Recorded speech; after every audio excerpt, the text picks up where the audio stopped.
Jean Dujardin qui joue une sorte de Zorro progressiste, il fallait le faire.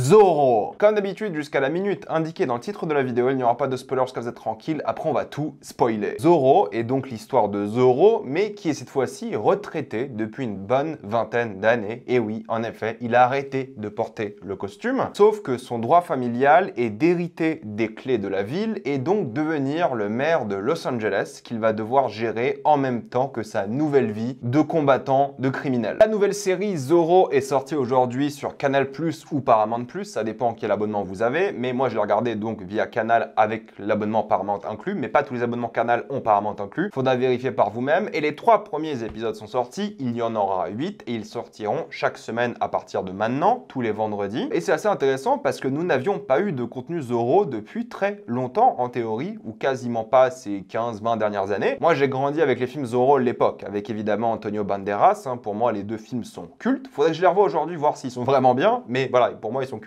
Et pour moi, Zorro, c'est ça. C'est ma génération, c'est normal. Mais ce qui est rigolo, c'est quand même, cette année, on a déjà eu une série Zorro que je n'ai pas vue, pour le coup, mais c'est une série espagnole. Et c'est marrant de revoir Zorro de retour à la télé aussi vite, alors qu'on ne s'est pas tapé de contenu Zorro en film ou série pendant longtemps, quoi. C'est une coproduction France Télé, Canal+, Paramount. Je crois que dans quelques mois, elle sera disponible d'ailleurs gratuitement sur France Télé. C'est une série française. Alors oui, ça se passe à Los Angeles et c'est majoritairement tourné en Espagne. Mais Zorro est à la mode et on a cette fois-ci un Zorro en mode Jean Dujardin, comme je vous l'ai dit, retraité, qui a un vrai souci avec sa double identité, mais qui est aussi le maire de la ville suite au décès de son père, sauf qu'il continue de voir quand même son père en mode vision. Il doit gérer l'amour avec sa femme, le fait qu'ils n'arrivent pas à avoir des enfants ensemble, ils adoptent même un enfant dans la série, c'est pas un spoil, c'est le tout début, et il y a évidemment un méchant qui met la ville à genoux. Donc il y a plein de petites intrigues que vous connaissez de Zorro, rien de nouveau original, c'est assez classique, mais la tonalité va peut-être surprendre quelques personnes, parce que oui, c'est avant tout une comédie familiale, c'est comme ça que la série a été vendue, c'est fait pour les familles, donc il n'y aura pas vraiment de violence, mais ça veut pas dire que c'est mauvais, ou inintéressant d'ailleurs, mais c'est juste qu'en termes de tonalité, c'est de l'humour avant tout. Il y a certes quelques petits passages dramatiques et un peu émouvants, mais majoritairement, c'est une comédie. C'est une comédie qui se la joue très désamorçage, c'est-à-dire que chaque scène dramatique sera cassée par une blague, entre guillemets, en mode Marvel, si vous préférez. Sachez juste ça, n'y allez pas pour le drame, pour le sérieux. Encore une fois, il y a quelques petits moments touchants, c'est pas juste des sketchs à droite à gauche, mais il y a beaucoup de blagues. Il y en a qui vont le comparer au SS 117 et oui, la comparaison mérite d'être faite parce qu'il joue à peu près de la même manière d'ailleurs, Jean Dujardin, sauf que son personnage est moins débile que dans SS 117, disons, moins crédule peut-être, mais il a quand même plein de défauts qui font de lui un personnage assez comique. Donc oui, c'est une comédie où il y aura des blagues parfois assez gênantes sur des pénis, sur les Indiens, qu'on ne doit pas appeler Indiens dans la série mais autochtones, et que nous on appelle aujourd'hui Première Nation par exemple. Il y a des blagues un peu sur le politiquement correct, il y a des blagues un peu sur le sexe, il y a des blagues un peu sur les costumes, il y a des blagues un peu grâce à certains moments, mais ça va. Est-ce que ça m'a fait rigoler ?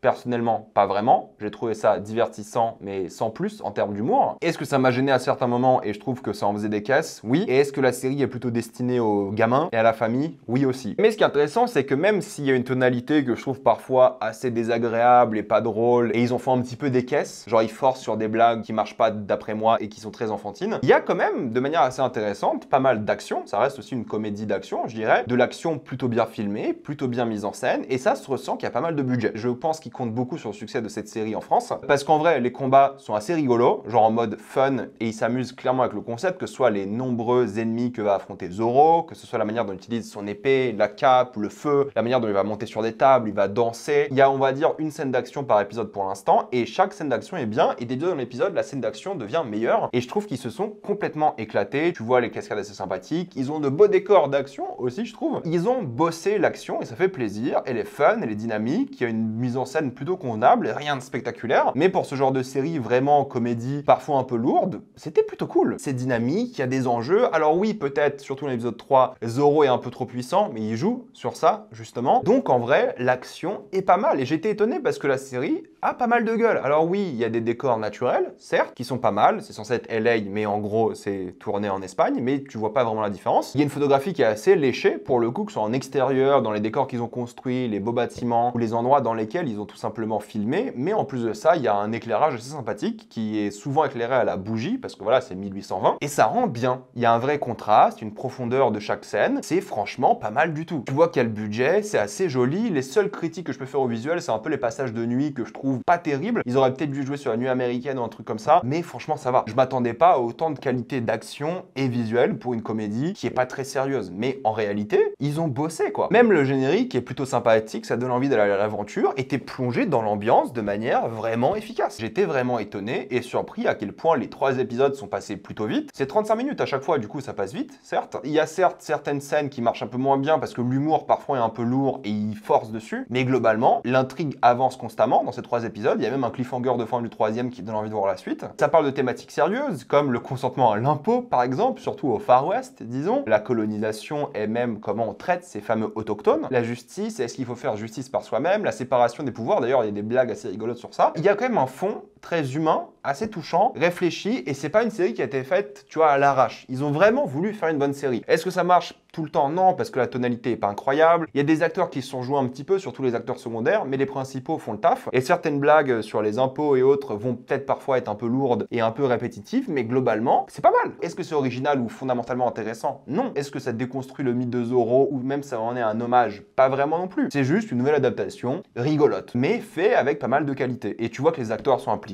pour le coup, tu vois que tout le monde s'éclate dans leur rôle, tu vois qu'ils s'amusent. Il y a quelques trucs intéressants qui sont certes pris du mythe du personnage, donc je vais pas leur dire que c'est original, mais ça passe. Pour conclure, Zorro, est-ce que ça vaut le détour? Pas forcément, ça reste quand même assez simplet, mais c'est plutôt divertissant, c'est plutôt cool. Certains personnages sont attachants, ils développent des choses qui je pense auront une belle conclusion dans la suite, et personnellement, je vais continuer la série. Je comprends que des gens détestent par rapport à l'humour, que ça passe pas du tout, que ça les dérange, qu'ils trouvent ça gênant, mais si vous acceptez le fait que c'est une comédie qui certes est pas toujours très drôle, et vous acceptez un peu le délire, le côté Zorro retraité qui vient, qui essaie de gérer un peu sa vie, et vous ignorez peut-être quelques blagues qui marchent un peu moins bien, en réalité ça passe. C'est pas une grande série, mais c'est pas mal. Je pense pas que j'en ferai une autre critique, à voir par la suite, mais ce serait mentir de dire que j'ai passé un mauvais moment. Après, les fans hardcore de Zorro, je pense que vous allez pas aimer. C'est un peu une parodie, caricature de Zorro. Certes, c'est pas fait que pour la thune, t'as l'impression qu'ils veulent réussir clairement cette série. Donc vous pouvez essayer le premier épisode, si vous aimez celui-ci, vous allez peut-être aimer les 2 d'après, si vous l'aimez pas, vous n'allez pas aimer la suite. Maintenant, je vais juste passer en spoiler.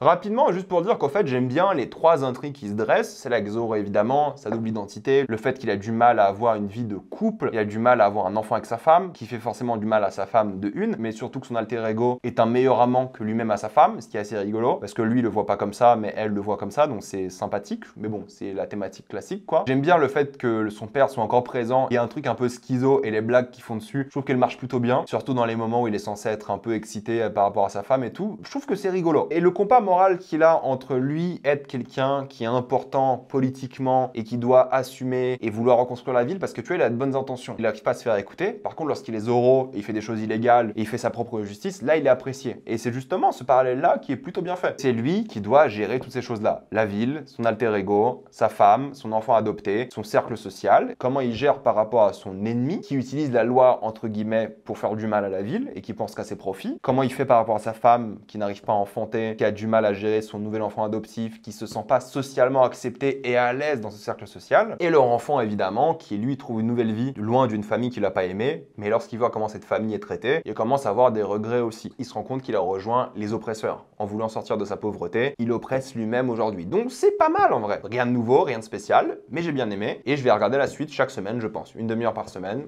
C'est sympa. Voilà, mettez-moi dans les commentaires ce que vous avez pensé de ces 3 épisodes. Avez-vous adoré ou détesté? J'ai envie d'avoir votre avis. Pensez à vous abonner à la chaîne pour voir les prochaines vidéos. Mettez un j'aime, ça aide beaucoup la chaîne. Et suivez-moi sur tous mes réseaux pour voir le contenu exclusif. Et moi, je vous dis à la prochaine fois. Salut à tous.